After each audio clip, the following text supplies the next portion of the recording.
Bonjour à tous et à toutes, bienvenue à vous sur le plateau de Rocking Chair. Merci pour votre gentillesse et votre très nombreux courriers.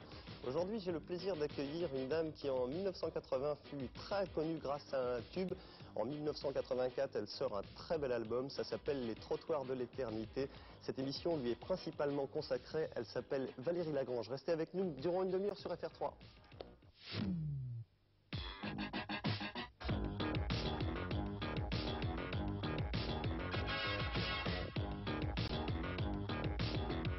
Au programme de cette émission, je vous l'ai dit, l'invité c'est Valérie Lagrange, c'est un événement, c'est exceptionnel.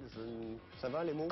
Oui, c'est bien, c'est bien. C'est bien, c'est une bonne présentation. Super, Valérie, tu vas chanter deux chansons. Oui, la folie Ouais. Et à contre-courant. Bon, deux chansons du dernier album? Oui. On va tout savoir de toi aujourd'hui? Tout. Tu diras tout? Tout. Tout ce que tu n'as pas dit ailleurs? Absolument. Très bien, c'est pour ça que vous resterez une demi-heure avec nous dans Rocking Chair. Je vous propose de débuter tout de suite avec les Stunners. Tu aimes bien? Super. Tu connais? Oui. Quand j'ai besoin de toi. Hein, c'est un beau titre, hein? Stunners. Voilà, je vous l'avais dit, l'invité de Rocking Chair, c'est Valérie Lagrange, à l'occasion de la parution d'un album qui s'appelle Les Trottoirs de l'éternité. Bonjour Valérie. Bonjour. Bon, Les Trottoirs de l'éternité, qu'est-ce que ça veut dire? C'est pas moi qui l'ai inventé, c'est un truc de Kerouac. C'est un mec qui écrivait en... Jacques? Jacques, oui. Et voilà, c'est un truc que j'ai lu dans son livre et moi ça m'a flashé tout de suite. Et puis je cherchais un titre, alors voilà, j'ai trouvé ça. Bon, t'as été inspiré par Kerouac, par des gens comme ça, Ouais. pour venir à la chanson? Non, t'as fait du cinéma, t'as fait du théâtre? J'ai fait du cinéma, oui, j'ai fait du théâtre. Et puis au bout d'un moment, j'ai tout laissé tomber parce que ça me plaisait pas. Enfin, c'est pas le cinéma, c'est pas que le cinéma me plaît pas, mais c'était la façon dont ça se passait. On me donnait toujours des rôles qui étaient loin de ce que j'ai envie de faire au cinéma. Alors petit à petit, je me suis un peu dégoûtée. Puis comme la musique, c'est un truc qui me branche depuis que j'ai 13 ans ou 12 ans, je me suis naturellement orientée vers la musique et voilà. Tu préfères dire que tu es venu à la musique plutôt qu'à la chanson? Oui, parce que la musique, c'est plus vaste quand même que la chanson, ça fait un peu chansonnette, tu vois, ça fait... Ah, ça t'embête? Oui. Alors toi, on peut dire que en 1980, avec Il ne faut plus la faire, enfin, c'est Oui. pas facile à prononcer. Oui. En tout cas, c'était un super tube, ça a super Oui. bien marché. C'est là qu'on a découvert finalement Valérie Lagrange, chanteuse de rock, puisque c'était un album très rock. Oui. Et finalement, tu écris que les textes, ou tu écris aussi la Non, je musique? gratte un peu de guitare, assez Ouais. pour composer une mélodie. Et comme ça vient toujours en même temps, c'est une idée qui m'inspire un début de mélodie. Alors je fais quelques accords, puis ça vient en même temps.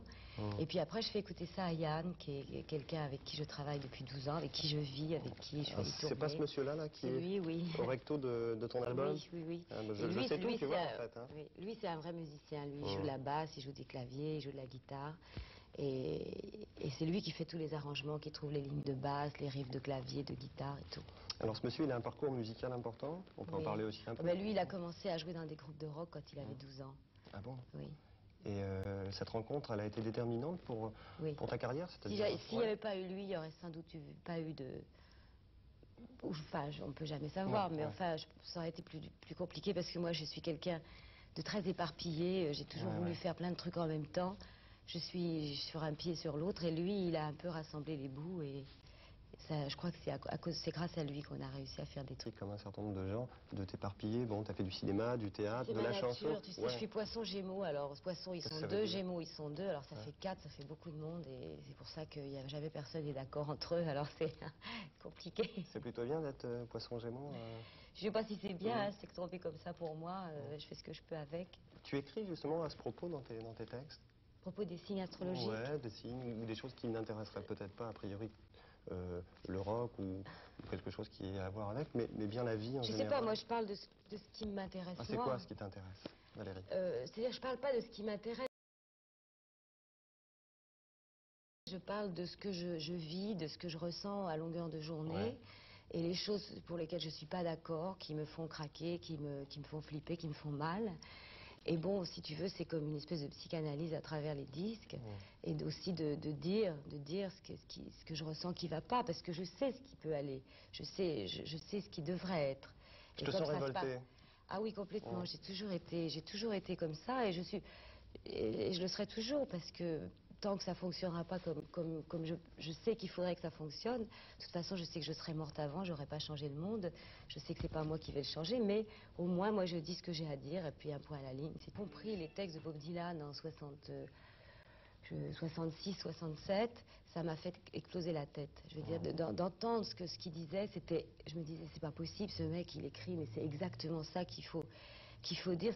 C'est trop d'écouter quelqu'un, parce qu'à l'époque, dans les chansons, c'était vraiment, il n'y avait rien, personne ne disait rien. Et Dylan, bon, c'est quelqu'un qui a commencé à vraiment dire les choses. Une certaine contestation chez Dylan. Bah oui, complètement. Alors, dans oui. ta musique... Moi, je suis contestataire, et même si à notre époque, c'est quelque chose qui est un petit peu, enfin, je sais pas, pour certaines personnes, ça se fait plus, quoi. C'est plus, tu vois, alors même... C'est mais moi, peut-être l'époque qui s'est déplacée, je veux dire qu'effectivement, des gens comme Dylan avaient leur raison d'être, des gens comme Enfin, Marley... je vais te dire, pour moi, il n'y a pas de différence entre notre époque et ce qui se passait en 65. Pourquoi? Bon, il y a des ordinateurs, il y a des tas de choses, des progrès techniques, il y a la crise économique, tout ça, mais le fond des choses, ça n'a pas bougé d'un pouce. Et donc, il y a encore tout à dire et tout à faire, et je veux dire, il n'y a pas de quoi dire en ce moment, tout va bien et on s'éclate et c'est le pied, parce que c'est pas vrai. S'ils chantent avec moi, c'est qu'ils se sentent concernés quelque part, sinon ils se feraient pas chier à apprendre les paroles par cœur. Mais je sais que certaines personnes n'aiment pas du tout la forme avec laquelle je dis les choses, parce que c'est très direct, c'est très premier degré, et c'est ce que je te disais tout à l'heure au déjeuner, c'est complètement une façon d'écrire. On le dit alors qu'on a déjeuné ensemble avant. Oui, on a bu de l'Armagnac, c'est pour ça que... Et c'est une façon très directe, et ça, c'est une façon d'écrire anglo-saxonne, parce que moi, ce qui m'a donné envie d'écrire, c'est quand j'ai compris Dylan, et après j'ai commencé à comprendre tout le monde, à comprendre ce que disaient Paul Simon, John Lennon. Mais pourquoi tu ne chantes pas en anglais alors? Parce que je vis en France et que, si tu veux, je parle anglais, mais il faudrait pour ça que... Moi, il faut que ça soit naturel. J'aime pas... Donc, si je vivais à Londres ou en Amérique ou en Australie 6 mois, 1 an, donc je parlerais anglais, donc j'écrirais en anglais. Parce que ça serait normal, naturel. Bon, il se trouve que je vis en France, que je parle français tout le temps, et que c'est pas naturel d'écrire en anglais. Mais bon, c'est dommage, parce que c'est sûr que quand tu chantes en français, ça te réduit le marché du 10e. Parce tu penses pas trop, toi, t'es pas vraiment... Mais je m'en fiche, non. Tu t'en fiches, bon, Enfin, je m'en fiche, ceci dit, la seule chose pour laquelle je m'en fiche pas, c'est que j'adore voyager et que j'aimerais bien aller tourner un peu partout. Tu vas tourner bientôt, je le sais, à l'étranger. Oui. On le sait, je le dis à tous les amis. Oui, on doit partir en Hollande, on doit partir peut-être au Canada, en Belgique, peut-être dans les pays du Nord, enfin... Bon. On te souhaite bonne chance, en tout cas. Tu nous dis, avant que l'on te quitte, Valérie, tes projets, alors? Les vrais projets? Mes projets, c'est ça, c'est beaucoup de tournées, et puis peut-être me rebrancher cinéma, mais ça, avec des réserves. Allez, un scoop quand même. Non, si, j'ai envie de refaire du cinéma, mais comme je veux faire que des trucs que je sublime, c'est pas de ma tête que je vais en faire. Pourquoi pas, hein? On sait jamais, hein. Allez, va savoir. En tout cas, ton album, il est très bien. Nous, on a bien aimé cet album, c'est pour ça que tu étais notre invitée. Valérie, on te verra beaucoup dans tous les festivals cet été. Oui, sans doute, on va en faire, oui. D'accord. Bye bye. Allez, salut. Salut, à la prochaine.